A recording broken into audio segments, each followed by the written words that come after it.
वर्णिवेशरमणीय दर्शनं मन्दहासरुचिराननाम्बुजं पूजितं सुरु नरोत्तमैर्मुदा धर्मनन्दनमहं विचिन्तये।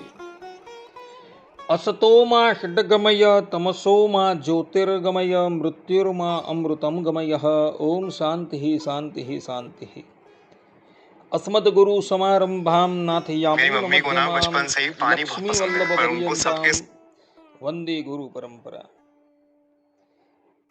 આજની જ્ઞાન સભાની અંદર પધારનારા બધા જ ભગવત ભક્તોને વેદાંતાચાર્ય પુરાણ ઇતિહાસ આચાર્ય એમ એ ફિલોસોફી શાસ્ત્રી રાકેશભાઈના હેતપૂર્વક જય સ્વામિનારાયણ।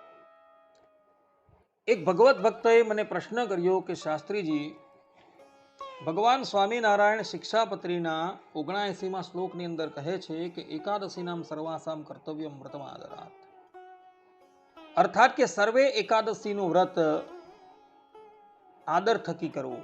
આ પ્રમાણે ભગવાન સ્વામિનારાયણે જે આજ્ઞા આપી છે તે પ્રમાણે બધા જ સત્સંગીઓ એકાદશીનું વ્રત આદરપૂર્વક કરે છે। પરંતુ એકાદશીનું વ્રત કેટલી ઉંમરના વ્યક્તિએ ક્યાં સુધી કરવું એ સંબંધમાં શાસ્ત્રોમાં કઈ નિર્ણય આપેલો છે? ત્યારે અમે કહ્યું કે હા, ધર્મ સિંધુ પ્રથમ પરિચ્છેદ પુષ્ટ 17 પર આ સંબંધમાં કાશીનાથ ઉપાધ્યાયે નિર્ણય કરેલો જોવા મળે છે। ત્યાં કાશીનાથ ઉપાધ્યાય કહે છે કે અષ્ટમ વર્ષાદ ઉર્ધ્વમસી ઇતિ તમ વર્ષ પર્યંતમ એકાદશી વ્રતાધિકારઃ શક્તસ્ય તો અસીતે ઉર્ધ્વમ અપી અધિકારઃ। અર્થાત કે 8 વર્ષ પછી 80 વર્ષ લગી એકાદશી વ્રતનો અધિકાર છે। શક્તિમાન હોય તો 80 વર્ષ પછી પણ અધિકાર છે। કહેવાનું તાત્પર્ય એ છે કે 8 વર્ષના બાળકથી લઈને 80 વર્ષ પર્યંતના વૃદ્ધએ એકાદશીનું વ્રત કરવું જોઈએ। અને 80 વર્ષ પછી પણ જે પણ કોઈક વૃદ્ધ સશક્ત હોય તેણે એ વ્રત મૂકી નથી દેવાનું, પરંતુ એ વ્રત એણે ચાલુ રાખવાનું છે। કેટલાક વ્યક્તિ એવું કરતા હોય છે કે જ્યારે એની 80 વર્ષની ઉંમર થઈ જાય પછી એ એકાદશીનું વ્રત કરવાનું છોડી દેતા હોય છે। પરંતુ અહીં કાશીનાથ ઉપાધ્યાય કહે છે કે 80 વર્ષ પછી પણ જો સશક્ત હોય તો એણે એકાદશીના વ્રતનો ત્યાગ નથી કરવાનો, પરંતુ એ વ્રત ચાલુ રાખવાનું છે।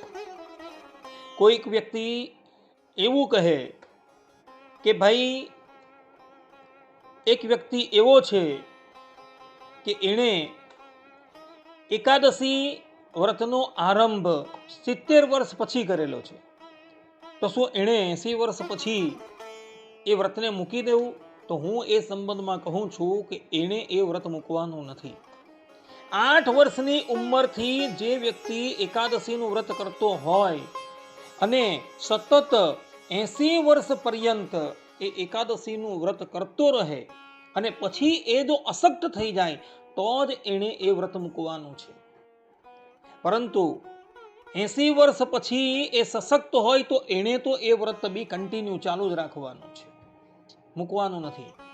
70 વર્ષ પછી એકાદશી વ્રત કરવાનો પ્રારંભ કરેલો હોય અને 80 વર્ષ પછી એ વ્રત મૂકવા તૈયાર થતો હોય અને એ શરીરે સશક્ત હોય તો એણે એ વ્રત ચાલુ રાખવાનું છે, પરંતુ બંધ નથી કરવાનું। હા, શરીરે કદાચ એવો વ્યક્તિ અશક્ત થઈ ગયો હોય તો વાત બીજી છે, તે પછી એ વ્રત ન કરે તો કાંઈ વાંધો નથી, પરંતુ સશક્ત મનુષ્ય તો એકાદશીના વ્રતનો ક્યારેય પણ ત્યાગ કરવાનો નથી। એક સમય, 2 સમય, 3 સમય પણ ફરાળ કરીને એણે એ વ્રત કરવાનું છે ને કરવાનું છે। આ પ્રમાણેનો નિર્ણય શાસ્ત્રકારોએ આપેલો જોવા મળે છે। બધા જ લોકો આ વાત જે છે આત્મસાત કરી રાખે। અને સશક્ત હોય તો 80 વર્ષ પછી પણ એકાદશી અવશ્ય કરે. આટલું કહીને હું મારા પ્રવચનને અહીં વિરામ આપું છું. સર્વે સંતુ નિરામયઃ, સર્વે સુખીનો ભવંતુ, સર્વત્રાણિ પશ્યન્તુ, મા કશ્ચિદ દુઃખ ભાગ ભવેત. અસ્તુ. જય સ્વામિનારાયણ. વર્ણિવેશ